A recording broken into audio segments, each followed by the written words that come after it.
Olá a todos, bem-vindo ao meu canal. Hoje eu gostaria de falar de um assunto que foi muito interessante, porque meus guias, um dia eu acordei com meus guias me falando, fale desse assunto. E eu fiquei pensando, né, será que isso vai interessar? Porque tem a ver comigo. E alguns dias depois eu vejo um comentário de uma moça que infelizmente não me lembro o nome, me falando pra eu falar sobre isso. Então eu falei, bom, tive a resposta que eu fiz da pergunta que eu fiz pros meus guias, né? E esse assunto é sobre o meu despertar, como que ele foi, né? O meu despertar espiritual. Eu, desde pequena, era médium, né? Eu sempre tive acesso a esse outro mundo. Eu via coisas, eu via pessoas que não estavam aqui.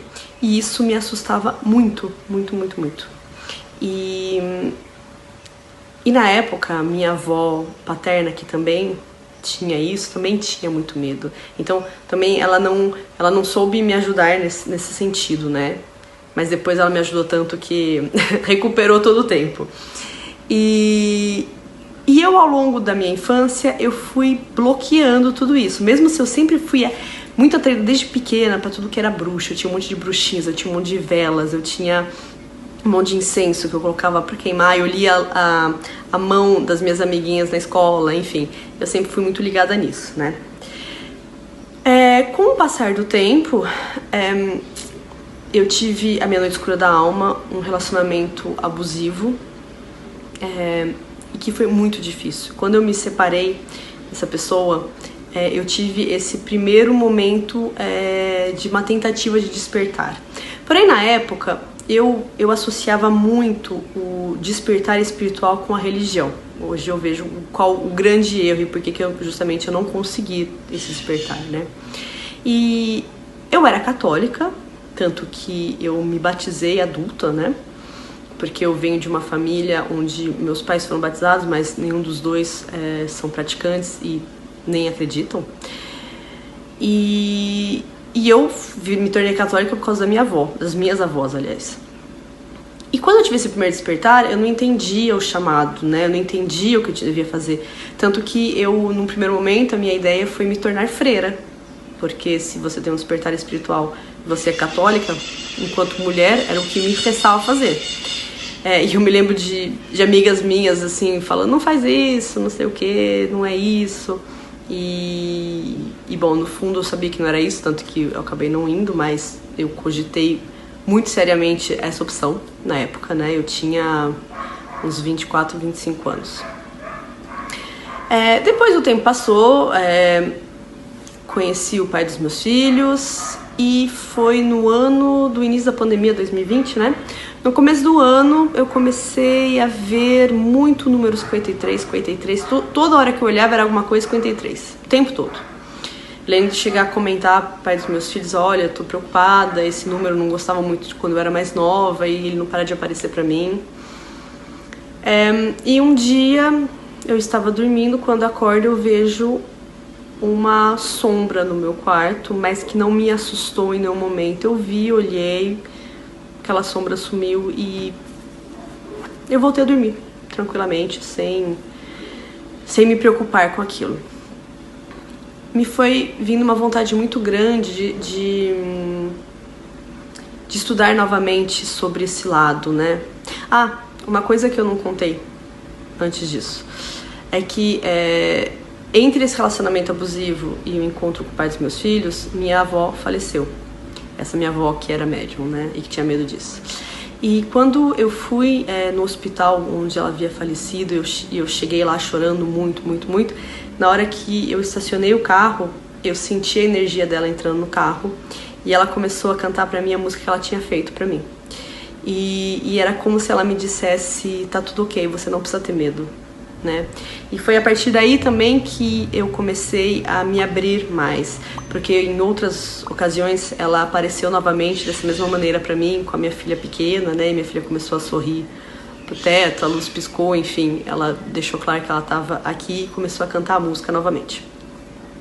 Enfim, voltando lá pro início da pandemia, né? Esse era só pra mostrar. Também teve um momento que ela me mostrou que eu não devia ter medo disso, desse outro lado, né? E daí que eu comecei a querer... Porque eu sabia que com a igreja católica, muitas coisas que a igreja falava eu não concordava. Eu falava, não, mas não é assim que eu sinto dentro de mim, não é assim que eu desde pequena eu vejo as coisas.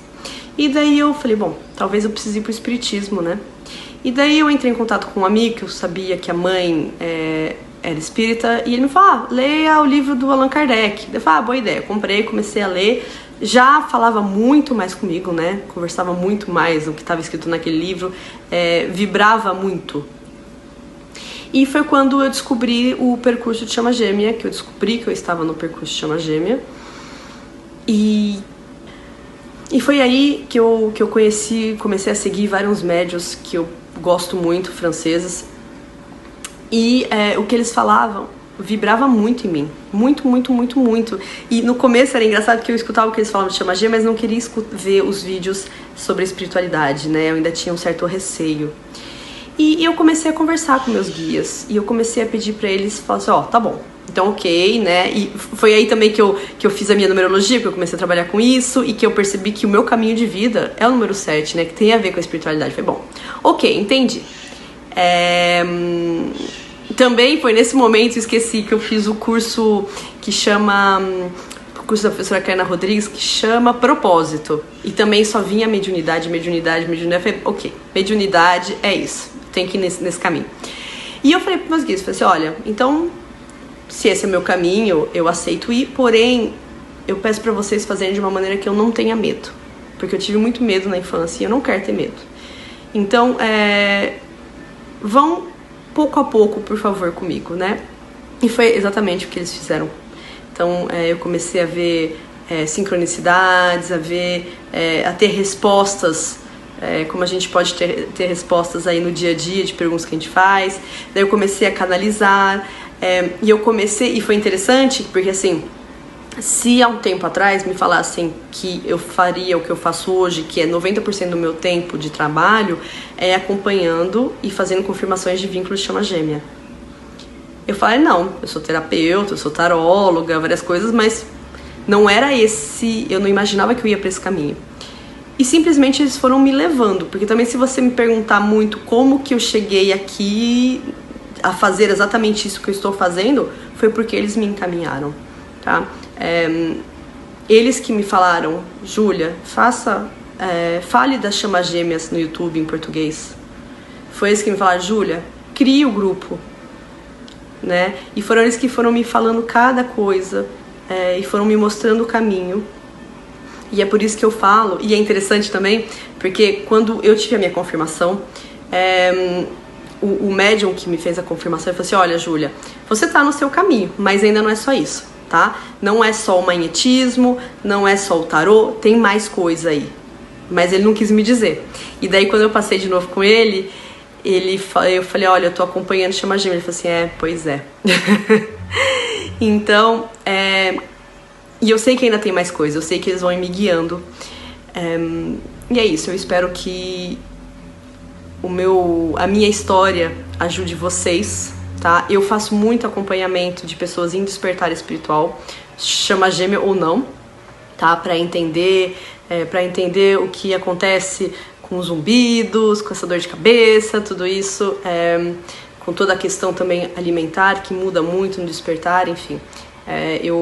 Eu gosto muito de fazer esse acompanhamento, de estar do lado, porque eu sei o quanto é importante ter um apoio nesses momentos. Muito obrigada, eu espero que esse vídeo ajude vocês e um grande beijo.